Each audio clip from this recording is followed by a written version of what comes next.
अथ चतुष्षष्टितमः सर्गः। रामक्रोधः।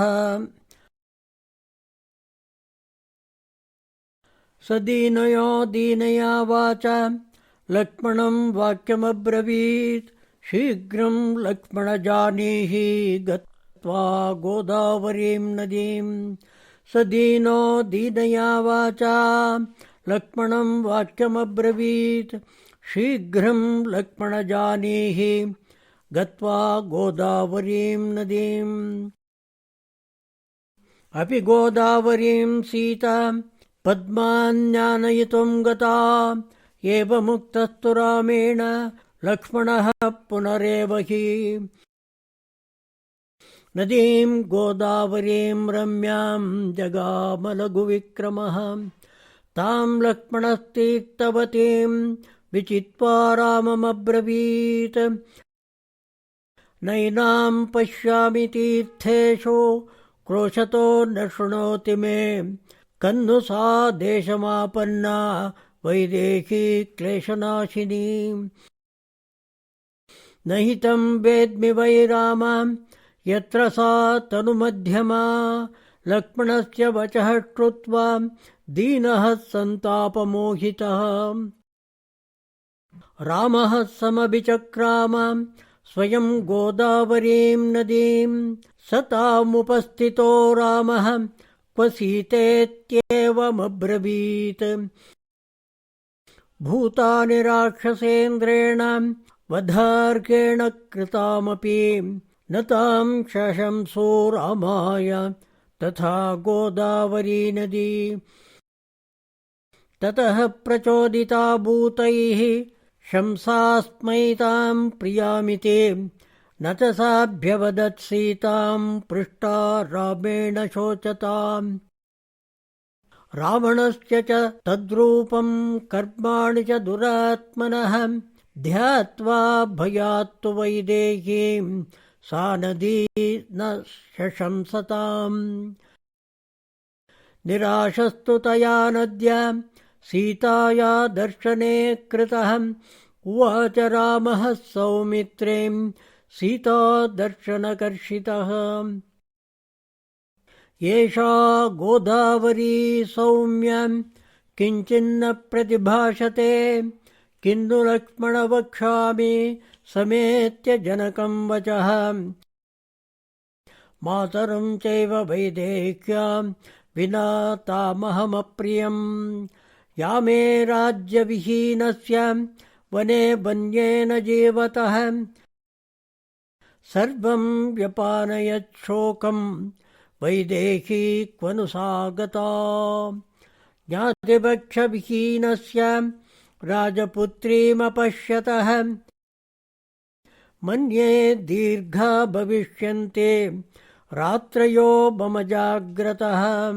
मन्दाकिनीं जनस्थानम् इमं प्रस्रवणं गिरम्। सर्वाण्यनुचरिष्यामि यदि सीता हि दृश्यते। एते मृगा महावीर्या मामीक्षन्ते मुहुर्मुहुः। वक्तुकामा इव हि मे इङ्गितान्युपलक्ष्ये। तांस्तु दृष्ट्वा नरव्याघ्रो राघवः प्रत्युवाचः। क्व सीतेति निरीक्षन् वै बाष्पसमृद्धया गिरा। एवमुक्ता नरेन्द्रेण ते मृगाः सहसोत्थिताः। दक्षिणाभिमुखाः सर्वे दर्शयन्तो नभस्थलम्।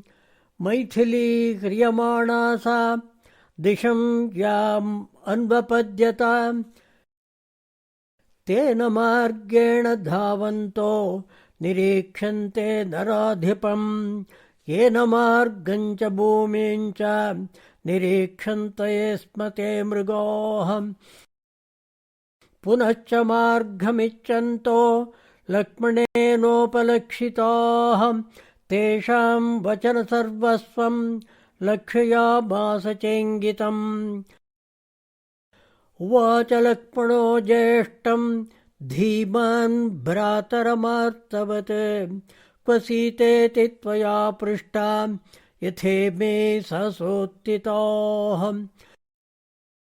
दर्शयन्ति क्षितिं चैव दक्षिणां च दिशं मृगाः साधु गच्छावकैदेव दिशमेतां च नैऋतीम् यदि सादागमः कश्चित् आर्या वा साथ लक्ष्यते बाणमित्येव काकुत्सः प्रस्थितो दक्षिणां दिशम् लक्ष्मणानुगतः श्रीमान् वीक्षमाणो वसुन्धराम् एवं सम्भाषमाणौ तावन्योन्यं भ्रातरावुभौ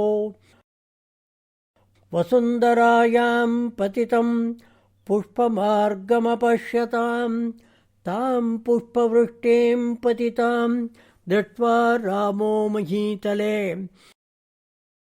उवाच लक्ष्मणं वीरो दुःखितो दुःखितं वचः अभिजानामि पुष्पाणि तानि मानीह लक्ष्मणाम् अपि नद्धानि वैदेह्या मया दत्तानि कानने मन्ये सूर्यश्च वायुश्च मेदिनी च यशस्विनी अभिरक्षन्ति पुष्पाणि प्रकुर्वन्तो मम प्रियम् एवमुक्त्वा महाबाहुं लक्ष्मणं पुरुषर्षभः उवाच रामो धर्मात्मा गिरिं प्रस्रवणाकुलं कच्चित् क्षितिभृतां नाथ दृष्टा सर्वाङ्गसुन्दरी रामरम्ये वनोद्देशे मया विरहिता त्वया क्रुद्धोऽब्रवीत् गिरिं तत्र सिंहः क्रुद्रमृगं यथा ताकेमवर्णां केमाभां सीतां दर्शय पर्वतां यावत् सानूनि सर्वाणि न ते विध्वंसयाम्यहम् एवमुक्तस्तु रामेण पर्वतो मैथिलीं प्रति दर्शयन्निबतां सीतां नादर्शयथ राघवे ततो दाशरथी राम उवाच च शिलोच्छयम् मम बाणाग्निर्दग्धो भस्मीभूतो भविष्यसि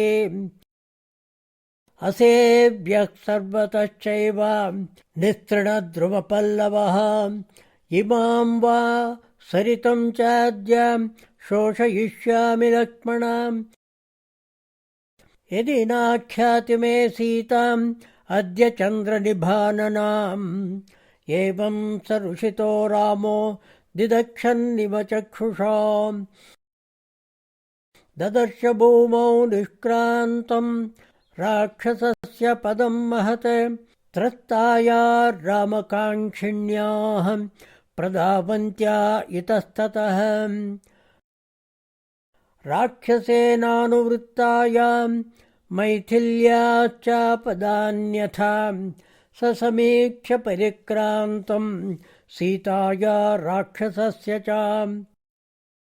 भग्नं धनुश्चतूणी च विकीर्णं बहुदारथं सम्भ्रान्तहृदयो रामः शशंस भ्रातरं प्रियम् पश्य लक्ष्मणवैदेह्याः शीर्णाः कनकबिन्दवः भूषणानां हि सौमित्रे माल्यानि विविधानि च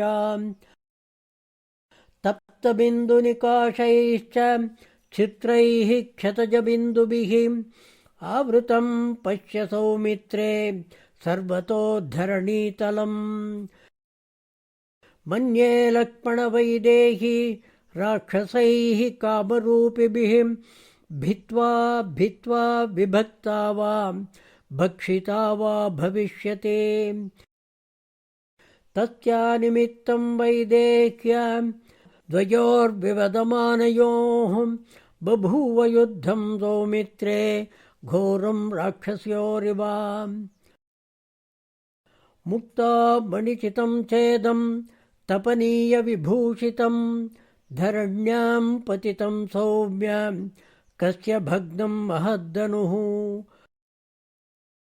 राक्षसानाम् इदं वत्स सुराणामथवापि वाम् तरुणादित्यसङ्काशम् वैदूर्यगुलिकाचितम्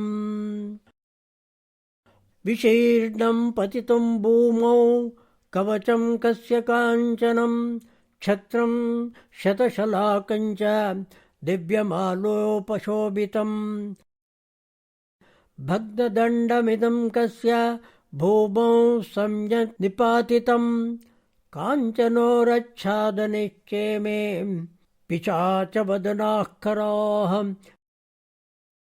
भीमरूपा महाकायाः कस्य वा निहतारणे दीप्तपावकसङ्काशो द्युतिमान् समरध्वजः अपविद्धश्च भग्नश्च कस्य साङ्ग्रामिको रथः रथाक्षमात्रा विशिखा तपनीय विभूषणोः कस्येमे विहता पुराणाः प्रकीर्णा घोरकर्मणः शरावरौ शरैः पूर्णौ विध्वस्तौ वश्यलक्ष्मणाम् प्रतोदाभीषुहस्तोऽयं कस्यायं सारथिर्क्षतः कस्येमौ पुरुषव्याघ्रा शयाते निहतौ युधि चामरग्राहिणौ सौम्यं सोष्णीशमणिकुण्डलौ पदवी पुरुषस्यैषा व्यक्तं कस्यापि रक्षसः वैरं शतगुणं पश्य ममेदं जीवितान्तकं सुघोरहृदयैः सौम्य राक्षसैः कामरूपिभिः